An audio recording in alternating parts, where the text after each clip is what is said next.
The library was my space, and there was just so much. To the Harbor Grace excursion with the boys to have a time.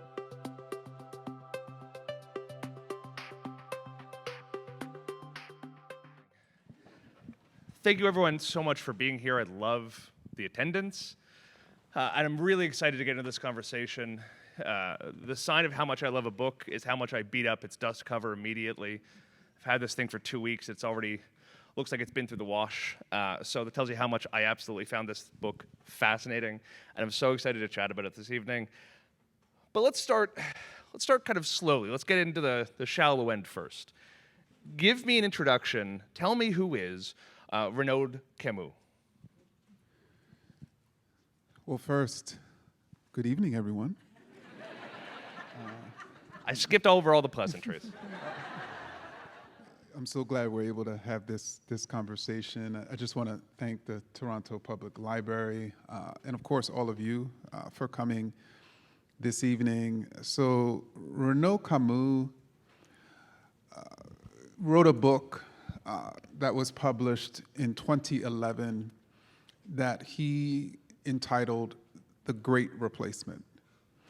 And he was known in France as this pioneering queer novelist and poet. And in this book, though, he imagined that France, particularly white France, and white Europeans were facing annihilation at the hands of African immigrants who were mostly Muslim. He imagined that there needed to be a change very soon in order for white Europeans and white French people to maintain their livelihoods, their lives, their culture, and even their power. And very quickly, I'm sure many of you heard of the chant in Charlottesville, Virginia, in 2017, when those white men with tiki torches were marching and chanting, "You will not replace us." Well, Renaud Camus heard that chant too from his castle in southern France. He's like refurbishing this castle. He imagines himself as a king. And so he wrote another book, this one in English. The first one was written in French. And this second book, which he published in 2018, was called You Will Not Replace Us. So, who is he afraid of being replaced, and by whom? So he is primarily afraid that white people in Europe, in North America, even in Australia and New Zealand, are in the process of being replaced by black and brown peoples. He imagines that there's this powerful force that's enabling the replacement, and that powerful force are, from his standpoint and the standpoint of others, progressive political parties, or even the European Union, or even NATO. Apparently, I just came from Alberta, and I think those folks believe it's Canada, and thereby want to separate. And so I say that because I ended up defining great replacement theory in Chain of Ideas as a political theory that suggests that there are these powerful elites who are enabling, apparently, peoples of color to displace the lives and livelihoods and even freedom of white people who apparently need authoritarian protection. And Camus named this conspiracy theory, this political theory, called Great Replacement Theory. But it's a theory that actually existed prior to the publication of his book in 2011. Ideas are different than people. Typically, when people are born, we're named. Ideas can live for decades, for centuries, before they're named. And so he ended up naming it, but it has quite the history. And you turned to a different French philosopher to come up with this chain of ideas. And I absolutely love the framing of this book. But walk us through a little bit how you link this Camus' book with its historical antecedents, with Donald Trump, with our current moment, let's say, our authoritarian age, as your book says? Well, first, the title comes from a French intellectual who, in the late 1700s, was speaking before the French monarchy and was basically saying, you know what, I actually think there's a more effective way for you to control people. Iron chains is like the old way of controlling people. A more effective politician, he actually said, can control people by a chain of their own ideas. And so that's how I came up with this title, because ultimately what led me to ultimately write this book was a central question, and that was, why are more and more people consenting to their own domination? What is causing that? What is leading to that? And I went on a search, as we do as researchers, and I discovered that if there was a central theory that was facilitating people to clamor for, or to support, or to desire, or to covet authoritarian leaders and even dictatorships, it was Great Replacement theory. But the way that it was going about doing that, it was, you have these theorists who are trying to convince everyday people, particularly everyday people in privileged groups. So whether you're privileged as a result of your race, or your gender, or your sexuality, or your status as a citizen, or your religion. In other words, if in the United States, Christianity is a dominant religion, trying to convince privileged groups that they are losing their lives, that they're losing their livelihoods, their culture, their power, their status, their housing, everything that they hold dear. And then that authoritarian is also stating, well, I will be your protector. I will be your savior. Literally, the President of the United States imagines that he truly is the savior of Christians. And then they go about saving and protecting through snatching rights, through snatching liberties, through building authoritarian states. Before we dive even deeper into the book, tell me a little bit about your own experience coming face to face with this sort of reactionary backlash, with this feeling of replacement, because I'm sure a lot of people in the room are familiar with a bit of your scholarship and your work over the last number of years. Not everyone here might be. So tell me a bit about some of the work you've done over the last 10 years and the backlash to it. I have to imagine it helped inform how this book came to be. Well, what's ironic is I write in the prologue that the subject, that I didn't find the subject of this book found me. And the context in which I state that is, to give an example, in 2011, before I had ever written before I had ever published a single book, let alone published a history of racism or even a book about how to be an anti-racist, Renaud Camus, in his book, argued that there was a particular ideological force that was enabling or bringing into being the Great Replacement, and that was anti-racism. In 2018, when he wrote his "You Will Not Replace Us," and that was published a year before How to Be an Anti-Racist came out, he doubled down even more specifically and stated that the Great Replacement is bringing on a genocide of white people, and what is truly genocidal, he argued, was anti-racism.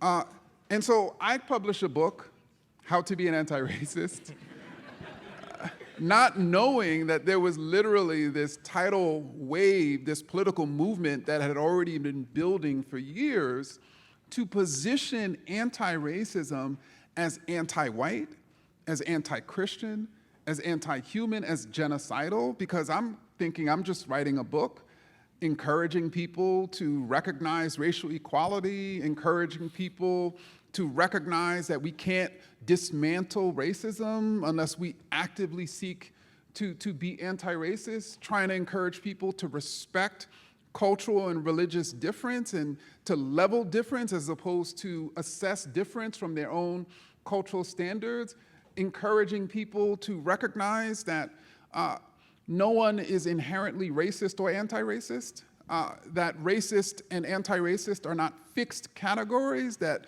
these are terms that describe what a person is being in any given moment based on what they're doing. So I'm thinking that I'm just essentially seeking to allow people to understand how to be anti-racist, all the while Camus and all these others were arguing and had been arguing for years that anti-racism was what would harm white people.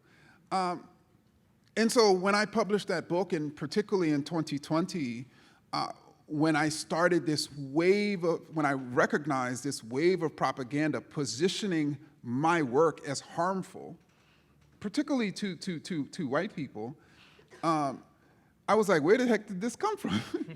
And I also, spoke about and recognized that there was this mass misrepresentation of the work. But what I didn't realize, again, is that there was this global movement that had been building for years against the precise term that I was trying to introduce. We visit a lot of countries in this book. It's a real, tour around the reactionary backlash of the globe. And one of the first places we go to is France and Marine Le Pen. And it's very quickly, we recognize quickly early on, there's a bit of it seems like a tension, it's actually a trick, of saying this is not a racist idea, it's not a racist movement, we actually welcome everybody. This is about stopping an invasion. And talk to me a bit about this, because it does seem like it's this circus act to try and avoid the charge of racism.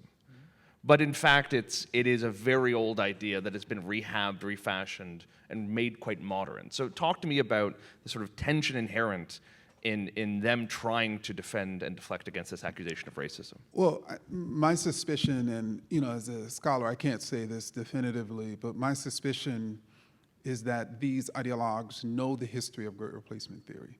They know that this is a theory that was first articulated by people who were trying to defend colonization in the late 19th century. They know that this is a theory that Nazis used when they positioned Jews as these internal enemies that were coming to annihilate Aryans, so we quote unquote have to annihilate them first. I suspect they know that apartheid South African officials used great replacement theory to maintain power. I suspect they know that this whole cast of horrific figures who engaged in all sorts of genocides and exploitation and war have used this theory. And so they have simultaneously spread the theory and tried to cover up its history. But not only covered up its history, they've also tried to argue that the theory itself is not racist. And I write about two different ways in which these political parties have attempted to do so. One is what I call orchestrated distancing. And so to give an example, in the United States, not too long ago, the President of the United States posted a video essentially presenting the Obamas as like apes. And then the president orchestrated distance by arguing that an intern posted it. Or even more recently, this president posted an AI photo likening himself to Jesus. Then he orchestrated distance from his own photo by claiming, no, actually, I was just a doctor. And so these are two examples, but what also happens is in many of these political parties, like the National Rally, Le Pen's party, in France, or the AFD in Germany, or the Reform Party in the UK, or the Freedom Party in Austria, or the Brothers of Italy, many of these parties are filled with people who hail Hitler.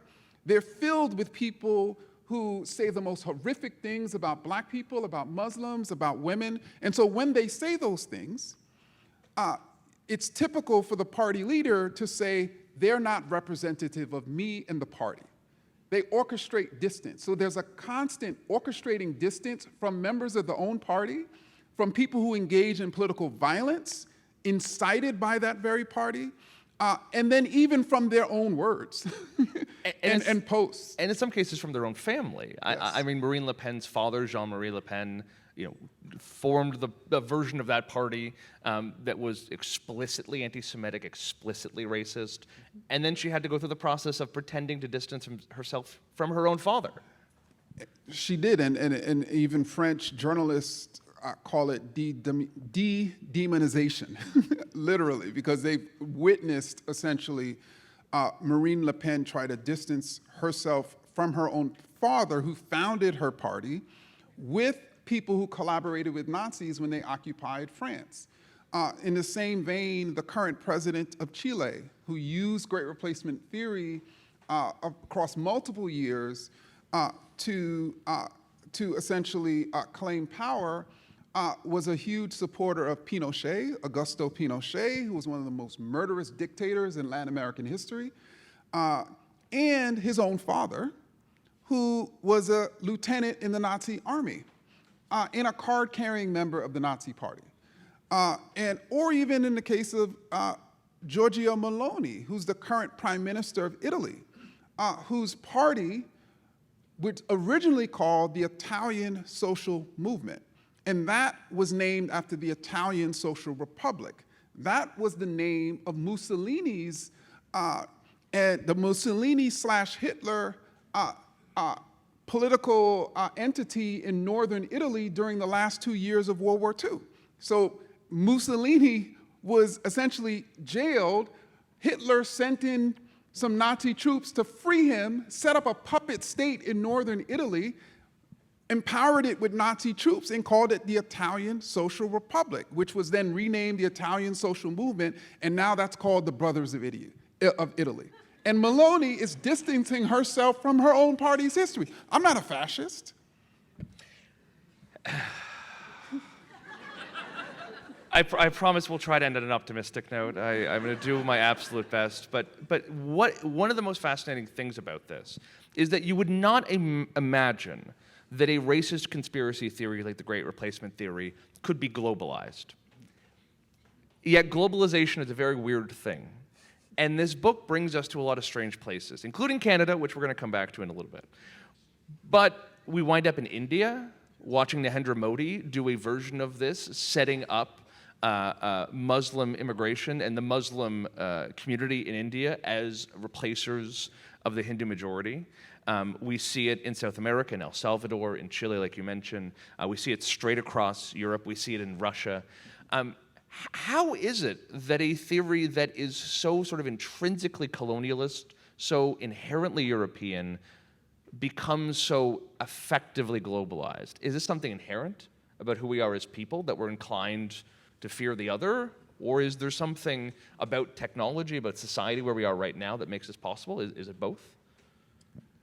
Well, I actually first would say that when we think of the definition of Great Replacement theory, and I mentioned one definition, which was the racist form of Great Replacement theory, but I should also talk about that I document in Chain of Ideas how this theory has mutated. And so even as the racist theory positions white people, that there's apparently this war against white people that people of color apparently are waging, similarly, it's mutated to say that there's a war against men, there's a war against Christians, there's a war against citizens. So you name the majority or privileged group, these theorists and politicians are imagining that that group is essentially suffering under the hands of this political force. Anybody know what I'm talking about? Yeah.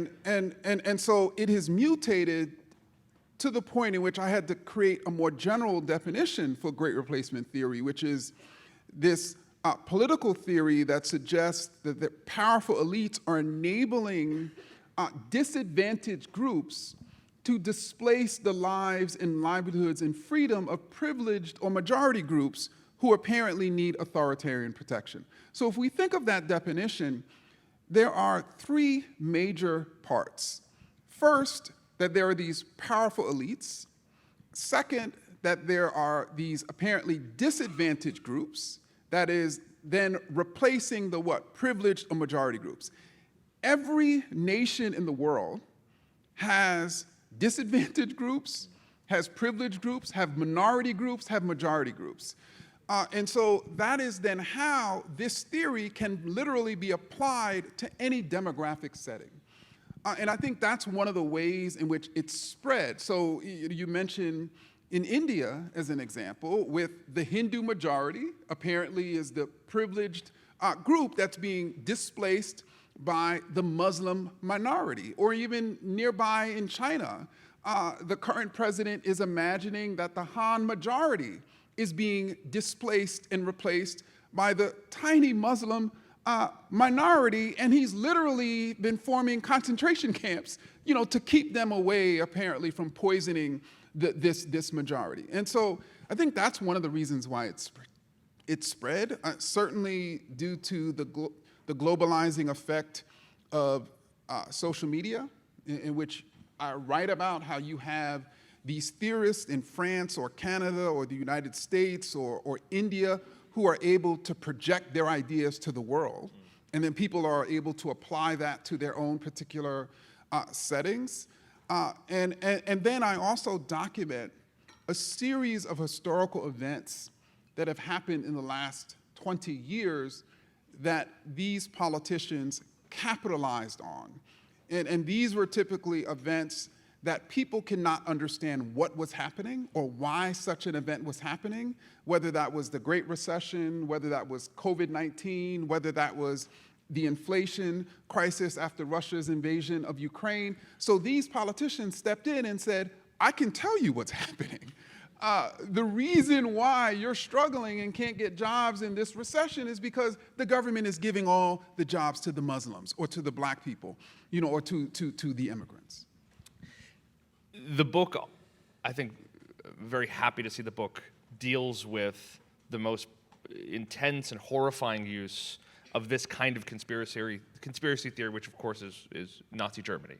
And I think there's especially in this day and age, a hesitancy to go there, a fear of being accused of going overboard, of invoking, the darkest time in the 20th century in modern humanity. And I'm very glad to see that this book goes there, because quite rightly that what initially begins as an attempt to fear the other can very, very quickly turn anyone in your society into the other. And El Salvador is perhaps the most terrifying example of this, where Nayib Bukele has managed to turn anybody in his society who he dislikes, fears, or could scapegoat into a gang member, into a terrorist, and he's even importing gang members and so-called gang members and terrorists from the United States now. So, maybe we'll go to the most terrifying end right now and talk to me a little bit about kind of the terrifying endpoint of where great replacement theory gets you. Well, it's interesting you asked that question and contextualize it. I guess started out talking about Nazi Germany, because I think in many ways that is the terrifying end where this could take us. And frankly, I actually want to read a passage from the book. Am I okay to do that? Please do. This is from the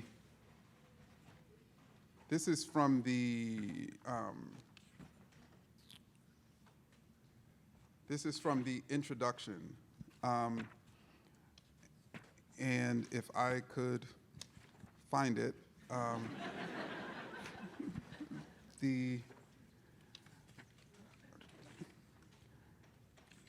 while I look for it. Well, actually, while you look for it, can I read a bit? Because there's a section here that I've highlighted that I thought was really very well phrased. Great replacement politicians hide who they really are, so the people they manipulate won't know who they are becoming and what their nations are becoming. Misdefining racism, that is misdefining racism, and hiding great replacement theory's genealogy tracing back to Nazism could not be more vital to the electability of great replacement politicians. I thought that was very, very well put. Thank you. But please. All right, I think I found it. Thank you so much for that. So, in the prologue, I tried to show precisely how great replacement theory is a neo-Nazi theory. And so there's a section in which I compare the rhetoric, for instance, of Nazi theorists to great replacement theorists today. And then I write, the success of neo-Nazi great replacement politicians in the 21st century often hinges on the success of their most basic renovations, how completely they strip the core ideas to their structure, and this is the core ideas of Nazism, while superficially decorating their political theory with new embellishments. The more they remove the Nazi underpinnings from view, the more they entice electoral support for their neo-Nazi project. Neo-Nazi great replacement theorists do not need to admire Nazis to be neo-Nazis, just as children do not need to admire their parents to be their children. What matters is genealogy, a genealogy of theory and tactics. Even Renaud Camus, remember that guy? Indirectly acknowledged this ideological genealogy. He has written at length about what he's called the second career of Adolf Hitler, how all the terms and ideas that were touched, I'm quoting him, slightly or intensely by the phraseology of the Third Reich have become suspect. So too are those who use them. Camus argues that many of the terms and ideas Nazis used were indispensable to the protection of Europe. Deprived of them, he writes, the continent is an open city. Camus imagined that Hitler's second career, the canceling of Nazi terms and ideas, will finish the job of white extinction that the Nazi leaders' first career started. According to Camus, terms and ideas from the political theory that rationalize the gravest amount of white death and destruction in history are needed to prevent white death and destruction in the 21st century. Hitler branded himself as the protector of Aryan Europeans from annihilation, then set in motion a world war that killed perhaps as many as 45 million white European civilians and soldiers.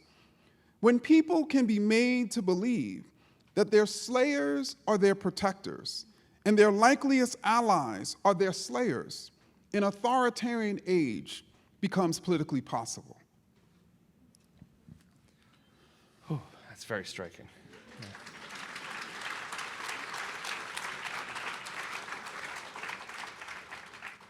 Let's talk for a minute about why it works and where it comes from.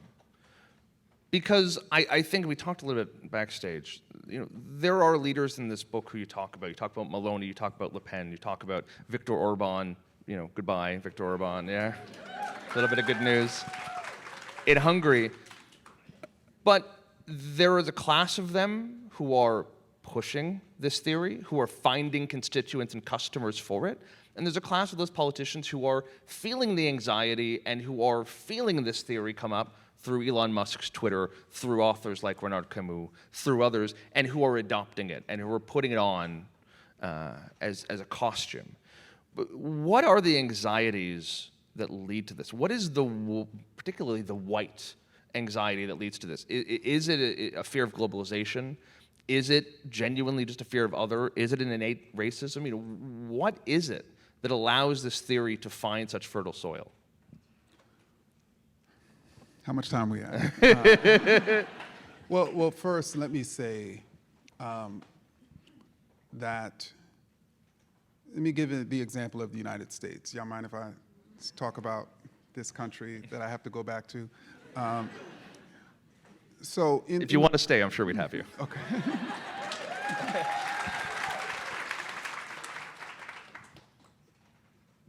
In the last 50 years, there's been a growing amount of inequality among white super wealthy people and white middle income and low income people. And that disparity, that inequality has only been growing. And everyday white folks, low and middle income white folks are feeling and witnessing and experiencing that growing inequality through their children not being able to ascend past them, through losing their jobs, through not getting that promotion, through not getting that house that they wanted, through seeing that person who doesn't look like them acquire that opportunity that they wanted.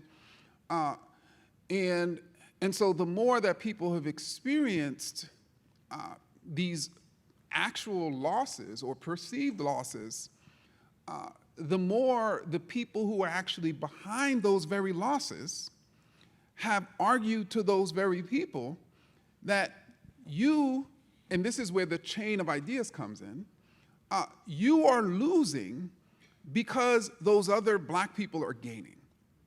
You are losing because those immigrants are taking.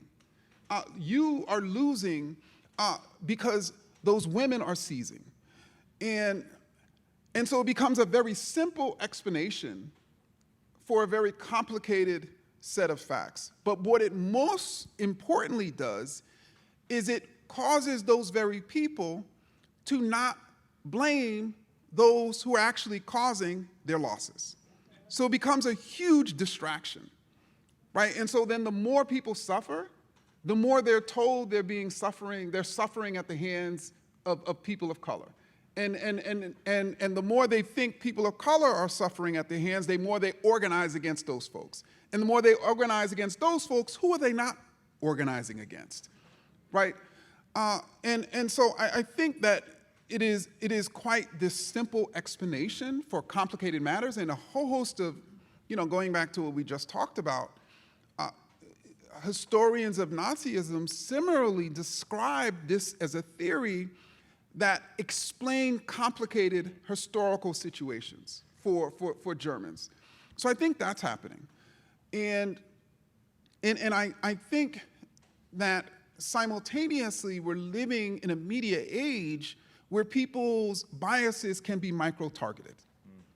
And so once you hold sexist or racist or Islamophobic ideas and you can show your social media algorithms those biases and you click on certain things by showing them, you're only going to get more and more of that type of post. And according to studies, those posts that you're going to be receiving are going to be increasingly extreme, because that's what's going to cause you to continue to engage. And what's striking about Great Replacement theory is it goes directly in line with what these algorithms are mostly trying to get people to feel, and that is rage. So studies show Great Replacement theory certainly causes people to fear the other, but what it really causes people to feel is rage and anger about what is being taken or stolen from them, or that their lives are being slaughtered. And similarly, we're living in a social media age where the algorithms are trying to make us enraged, right? So it's this, incredible confluence in which the theory matches the technology. I think that's quite right. I want to ask you a little bit about countermeasures, tactics against this. I want to talk then a little bit about Canada, and then we're going to questions. I imagine there's going to be a lot. There'll be microphones around, so think now, and please keep the questions short. I'm imploring you, because I want to get to a lot of them. When it comes to countering this, I don't think, and you noted in the book, you can't get away from the fact that neoconservatism of the 21st century gave us a lot of instability in countries and regions where people have left to find stability and opportunity. Neoliberalism has underfunded our institutions, underfunded housing, underfunded social services, mental health services that have made it hard for us to welcome those people like I think we'd like to. And the Great Replacement Theory offers a really useful papering over of all of those problems and a very easy scapegoating. What does a chain of ideas look like that helps us counter that? What is a chain of ideas that says, here's how we welcome immigrants in a way that is supportive and collaborative and fundamentally anti-racist? Well, first, let me say that let's take the case of housing. This is increasingly becoming an issue in this nation as well as, frankly, around the world, in which you have, I would argue, politicians who are using Great Replacement Theory to claim that there are housing shortages because of the increase, let's say, in immigrants. There are politicians in this nation who are saying that. And so if you are a politician who continues to allow developers to get access to land that could be made into affordable housing, that is a lot of housing, but instead they make these luxury units, 4,000 square feet for one person.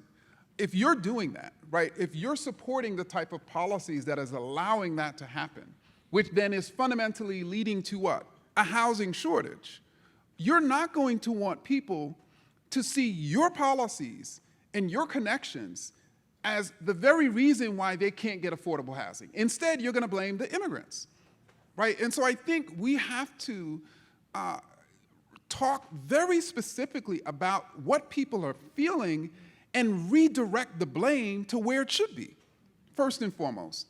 But I think in a larger sense, I organized Chain of Ideas in 10 sections, and each section is set in a different country, and each section is also set around a different idea.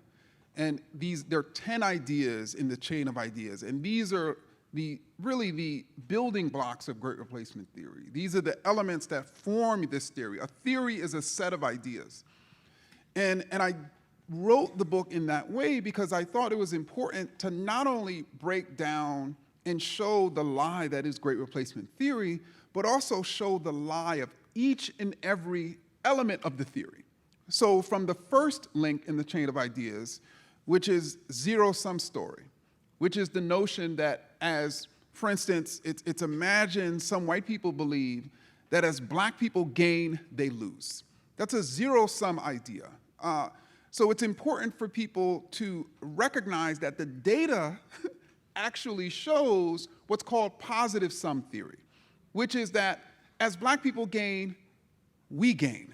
And equitable policy allows for black and brown people to gain and the majority of white people too.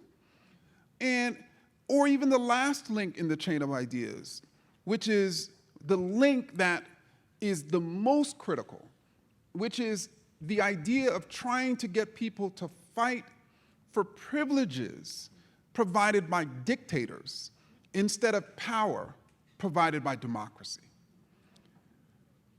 That is the goal of this theory, to get people to focus on having more than others, even if they end up having less than they had before.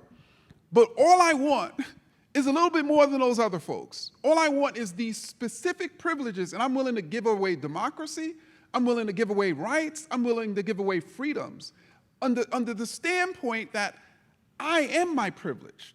So much of people's identities, particularly if you're a man, or if you're white, or if you're, let's say, Christian, so much of people's identities are wrapped up in their privilege. They won't know even how to understand themselves if they did not have the ability to be privileged in relation to other people. And so that is exploited. People are chained by that. Okay, you know what? You care more about your privilege than anything else? Okay, I'm gonna keep your privilege, but take everything else from you. So I think it's important for people to see that and start to distinguish privilege from power, as I tried to show in this text. And finally, let me say, I also introduced the concept of what I call the chain of humanity. That if the chain of ideas causes us to imagine that different racialized or religious or cultural or ethnic groups are fundamentally separate, are fundamentally at odds, that that other group is coming to destroy us and replace us. If that is what great replacement theory causes people to believe, then the chain of humanity allows people to see that even in all of our differences, we're linked. That you can have people from different ethnic or racialized or cultural groups dance differently, but they're all dancing. They could pray differently, but they're all praying, right? They can eat, they can have, or they can all prepare rice differently, but it's still rice, right? So people recognizing that they're fundamentally linked because they're human. And then as we recognize that we're linked as human beings despite our differences, then we can build political solidarity. And once we build political solidarity, then we have the capacity to take on the oligarchs. And once we take on the oligarchs through our political solidarity, we start to realize that the weakest link in the chain of humanity is those folks who don't think they're connected to the rest of us. Absolutely. Let me just really quickly say, yeah, just obviously. Let me just quickly ask you about Canada, because, and maybe we'll try to keep this short. I'm so sorry, this is unfair.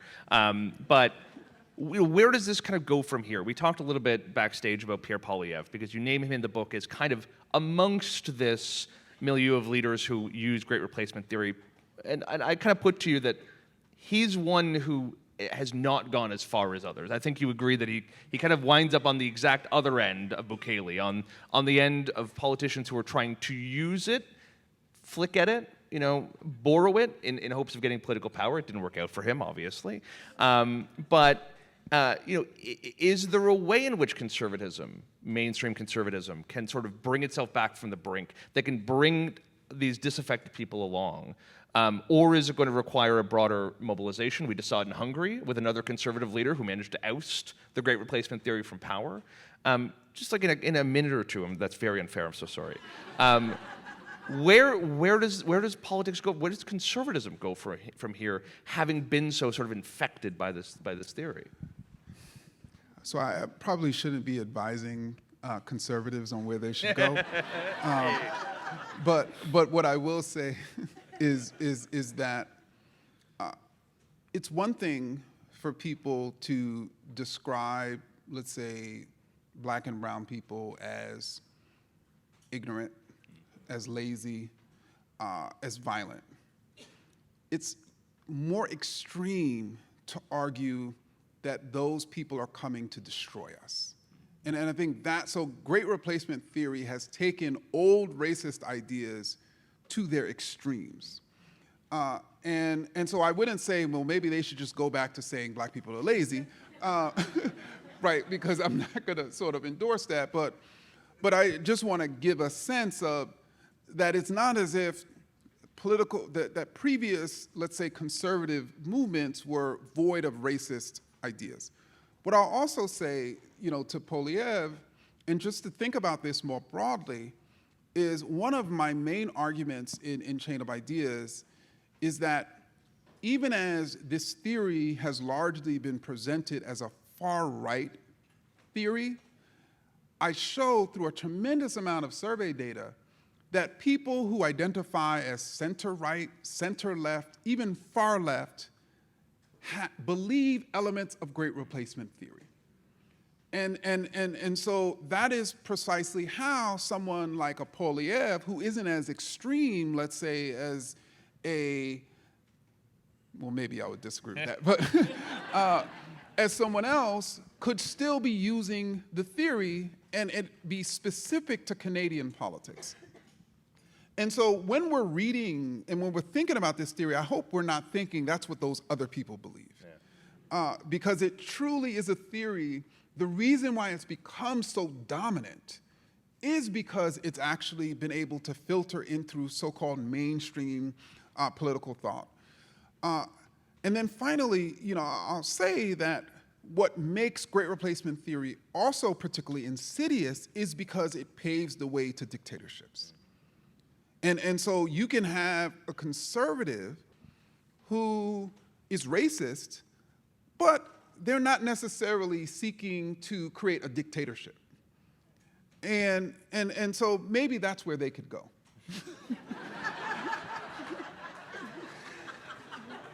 Wow, that's inspiring.